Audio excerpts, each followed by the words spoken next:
Hello students, कैसे हैं आप। तो इलेक्ट्रिकल यात्रा के इलेक्ट्रिकल टेक्नोलॉजी के प्लेलिस्ट में आपका स्वागत है। स्टूडेंट, आज के लेक्चर में हम पढ़ने वाले हैं resonance in series RLC AC circuit, ठीक है ना। तो एसी सर्किट में हम देखेंगे स्टूडेंट कि रेजोनेंस की कंडीशन क्या होती है और करंट वगैरह बाकी चीज़ों को एनालाइज करेंगे। तो स्टूडेंट्स, अगर आपने हमारे चैनल को सब्सक्राइब नहीं किया है तो ज़रूर सब्सक्राइब करें। इस पर आपको इलेक्ट्रिकल इंजीनियरिंग और फिजिक्स से रिलेटेड सारे सब्जेक्ट्स के वीडियो धीरे धीरे अपलोड होते रहेंगे, ठीक है स्टूडेंट्स। और आप हमारे वीडियोस को भी लाइक करिए, क्योंकि अगर आप लाइक नहीं करते स्टूडेंट तो यूट्यूब में कहीं ये वीडियो खो जाएगा। तो ज़्यादा से ज़्यादा लोगों तक पहुंचाइए और हमारे वीडियो को लाइक भी करिए। तो चलिए स्टूडेंट, आज के अपने लेक्चर को शुरू करते हैं, resonance in series RLC circuit, ठीक है स्टूडेंट। तो देखिए, हमने अपने सीरीज आरएलसी सर्किट में करंट का, ये जो करंट है, अगर आपको E naught sine omega T voltage का फंक्शन दे रखा है स्टूडेंट, तो करंट का क्या फंक्शन होगा इसको हम निकाल चुके हैं अपने प्रीवियस लेक्चर में। अगर आप उस लेक्चर को देखना चाहते हो तो प्लेलिस्ट मिल जाएगी इलेक्ट्रिकल टेक्नोलॉजी की स्टूडेंट हमारे डिस्क्रिप्शन में, वहाँ से जाके आप देख सकते हैं। तो वो करंट कितना आया था स्टूडेंट, वो करंट आया था I is to E naught by Z, और यहाँ पे आया था student sine omega t plus phi. और इस जेड की वैल्यू हमने क्या देखी थी स्टूडेंट, जेड की वैल्यू होती थी, जेड की value under root of R square plus XC minus XL का होल स्क्वायर, ऐसे। और इसके बाद फाई की वैल्यू भी हमने निकाली थी स्टूडेंट। तो फाई की वैल्यू होती थी tan phi is equals to student XC minus XL by R. जो tan फाई होता था स्टूडेंट, होता था XC minus XL by R. तो ये सब सारी चीज़ें हम लास्ट क्लास में निकाल चुके हैं स्टूडेंट। तो अब हम बात करने वाले हैं भाई कि रेजोनेंस क्या होता है। तो resonance is a condition in a circuit, where the output power is maximum, या मैं स्टूडेंट इस सिचुएशन में कह सकता हूँ where the output current is maximum.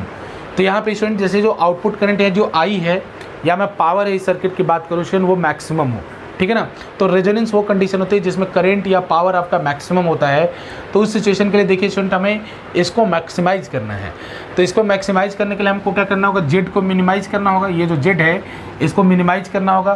तो जेड को मिनिमाइज करने में स्टूडेंट रेजोनेंस की कंडीशन ये निकल के आती है कि अगर एक्सी एक्सएल के बराबर हो जाए तो ये केवल जेड किसके बराबर हो जाएगा स्टूडेंट, आर के बराबर हो जाएगा, यानी जेड की वैल्यू डिक्रीज कर जाएगी।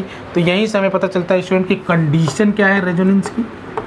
भाई रेजोनेंस क्या होता है बता दिया, अब कंडीशन क्या होता है रेजोनेंस की कंडीशन होती है student XL equal to XC, यानी जब एक्सएल एक्सी के बराबर हो जाए उस समय सर्किट में करंट मैक्सिमम होगा, और उस समय जो सर्किट होगी स्टूडेंट वो केवल और केवल प्योर रेजिस्टिव सर्किट की तरह बिहेव करेगी। कैसे, अगर स्टूडेंट एक्सएल एक्सी के बराबर हो जाए तो करंट किसके बराबर हो जाएगा, तो देखिए ई नॉट बाई जेड, तो ई नॉट बाई आर हो जाएगा इसके जगह, क्योंकि देखिए स्टूडेंट एक्सी एक्सएल के बराबर होगा, ये जीरो हो जाएगा, तो जेड की वैल्यू किसके बराबर होगी, आर के, तो यहाँ आ जाएगा ई नॉट बाई आर। अच्छा भाई, फिर उसके बाद साइन ओमेगा टी और फाई की वैल्यू कितनी होगी, अगर एक्सी एक्सएल के इक्वल होगा स्टूडेंट तो ये डिनोमिनेटर जीरो हो जाएगा, यानी फाई की वैल्यू, इसके करस्पॉन्डिंग फाई की वैल्यू, क्योंकि ये जीरो आ जाएगा तो tan phi equal to zero, यानी फाई की वैल्यू जीरो, तो यानी sine E naught by R sine omega t.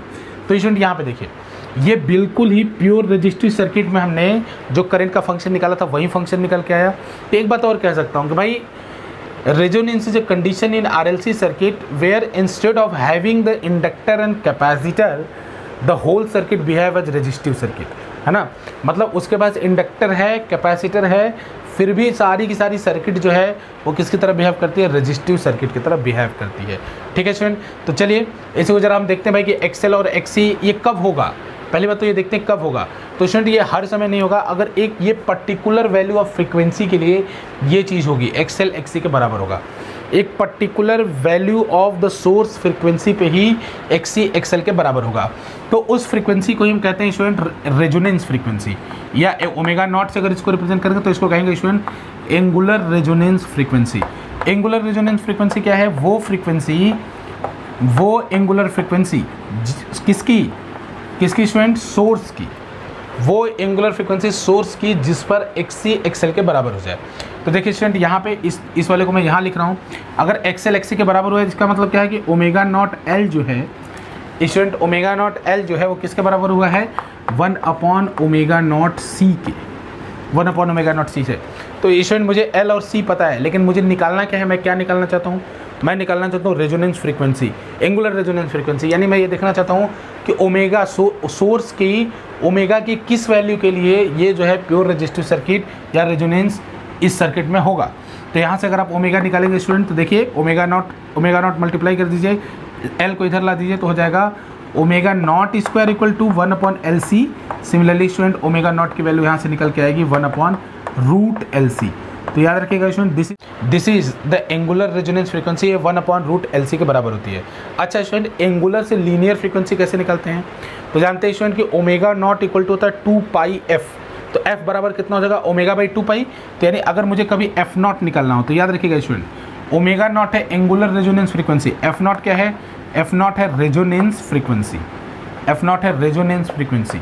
तो जो रेजोनेंस फ्रीक्वेंसी होगी वो कितनी होगी स्टूडेंट, जो रेजोनेंस फ्रीक्वेंसी होगी वो होगी ओमेगा नॉट बाई 2π, क्योंकि मैंने बताया स्टूडेंट कि ओमेगा नॉट 2π f नॉट के बराबर होगा। तो यहाँ से निकल के आएगा 1/2π√LC। ठीक है स्टूडेंट, तो अगर हम फ्रीक्वेंसी निकालना चाहें तो वो भी निकाल सकते हैं।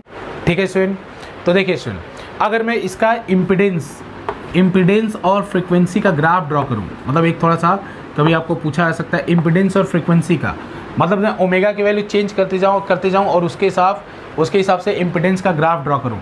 तो एक बात सोचिए स्टूडेंट, किसका ग्राफ है ये, जेड और ओमेगा का, जेड और ओमेगा का। पहली बार अगर ओमेगा 0 रहेगा तो जेड की वैल्यू कितनी होगी स्टूडेंट, अगर ओमेगा 0 रहेगा तो जेड की वैल्यू कितनी होगी, इनफाइनाइट। क्यों, तो देखिए स्टूडेंट एक्सी किसके बराबर होता है 1/ओमेगा सी के। तो अगर ओमेगा की वैल्यू आप 0 कर देंगे तो एक्सी किसके बराबर हो जाएगा, इनफाइनाइट के। तो ये पूरा जेड किसके बराबर हो जाएगा, इनफाइनाइट के। तो यानी जब ओमेगा की वैल्यू 0 होगी उस समय जो जेड होगा स्टूडेंट तो आपका इनफाइनाइट होगा। अच्छा भाई, इनफाइनाइट की तरफ टेंड करेगा। अच्छा अब जरा देखते भाई कि ओमेगा की वैल्यू जब इनफाइनाइट होगा तब क्या होगा, जब ओमेगा की वैल्यू इनफाइनाइट होगी स्टूडेंट तो एक्सेल कितना होता है, ओमेगा इंटू एल। तो एक्सेल यानी इनफाइनाइट हो जाएगा, तो तब भी जेड की वैल्यू इनफाइनाइट होगी। तो यानी जब ओमेगा 0 है तब भी जेड की वैल्यू इनफाइनाइट, ओमेगा जब इन्फिनिटी है तब भी जेड की वैल्यू इनफाइनाइट। तो यानी कहीं ना कहीं तो ऐसा होगा जहाँ जेड की वैल्यू मिनिमम होगी। तो अगर जेड की वैल्यू मिनिमम कंडीशन निकाला जाए स्टूडेंट तो कुछ ऐसे ग्राफ बनता है इसका, आप ग्राफ को विजुलाइज कर सकते हैं। और ये मिनिमम कंडीशन है और यहाँ ओमेगा किसके बराबर होता है स्टूडेंट, ओमेगा नॉट के। तो ये वो कंडीशन होती है जब आपकी इम्पीडेंस, सर्किट का इम्पीडेंस, जो वो फ्रीक्वेंसी होता है जिस पे सर्किट का इम्पीडेंस सबसे मिनिमम होता है। सिमिलरली अगर आप करंट ड्रॉ करना चाहें स्टूडेंट तो करंट को भी ड्रॉ कर सकते हैं। करंट का ग्राफ कैसा आएगा, इसी का उल्टा। करंट का ग्राफ कैसा आएगा स्टूडेंट, करंट का ग्राफ अगर फ्रीक्वेंसी के साथ मैं ड्रॉ करूँ तो फ्रीक्वेंसी यानी पीक करंट या आरएमएस करंट की मैं बात कर रहा हूँ स्टूडेंट, तो उसका ग्राफ कुछ इस तरीके से निकल के आएगा। ठीक है ना, इसी का उल्टा आएगा। और ये वाला जो वैल्यू अगर पीक करंट है तो ये वाला वैल्यू कितना होगा, E0/R के, E0/R के। और ये वाली फ्रीक्वेंसी कौन सी होगी, ये omega equal to omega naught होगी। यानी जिस करस्पॉन्डिंग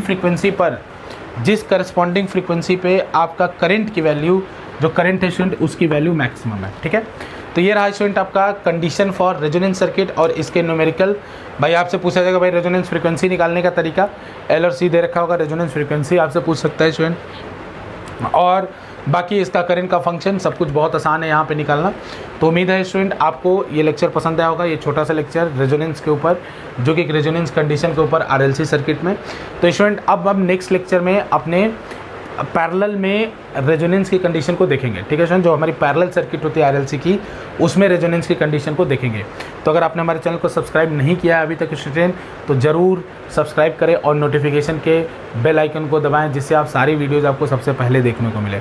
बहुत बहुत धन्यवाद स्टूडेंट।